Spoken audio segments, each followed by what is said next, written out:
Hello, Steve Mills here from the Prudent Marketing Company. Thank you for taking a few moments to watch this short video. This is the second video in a series of 6 based on a book by Robert Cialdini. That's Professor Robert Cialdini. The book's called Influence: The Psychology of Persuasion. If you watch the first video, you'll know that I was talking about the power or the law of reciprocation. I remember years ago my mom telling me that you can't help someone else without helping yourself, and that is as true today as it was back then.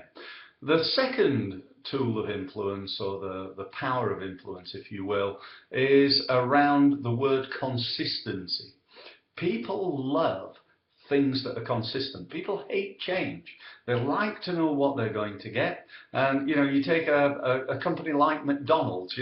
I'm not here saying how wonderful they are, but they're wonderful in the fact that no matter where you go, anywhere in the world, that Big Mac is going to be exactly the same. So we know exactly what we're buying. We know we're getting value for money, and that's maybe a decision that you make yourself, but we know what we're getting for our money, let's put it that way. And so we need to be consistent in business. If we're going to be good at influencing people, we need to do what we say. So what does this mean? This means calling when we say we're going to call, emailing the information that they require, doing things that we say we're going to do. And I know this, you may think, well, this is very obvious, Steve, and very elementary, but the truth is, are we actually doing it? Are we doing what we say we're going to do? Now, one of the areas that I think is a big mistake that people make in this area is they're not consistent with their brand, or their brand guidelines, if you will. What do I mean? Well, I'm talking about things like, telling people that you're the best in the industry or the best in your area. I'm the leading firm of accountants in Berkshire, and then when you go to my website, it looks like, I've developed something for 150 quid off some, that I've done online and done it myself. The consistency element is just not true.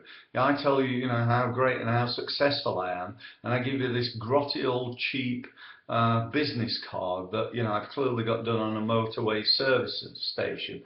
That's where the words that you use and the image you're trying to convey just really doesn't match with everything else about you and your business. And we get a feeling of inconsistency and a feeling of that perhaps not everything is how I say it is. So we've got to make sure that every single element of our marketing is consistent.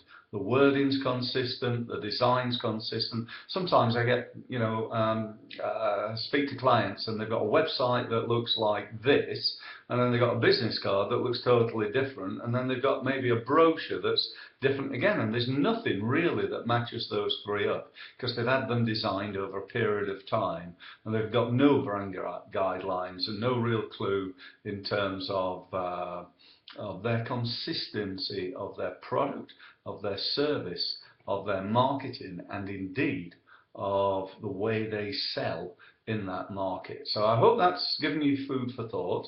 I look forward to speaking to you again on the next video. Thank you ever so much for listening.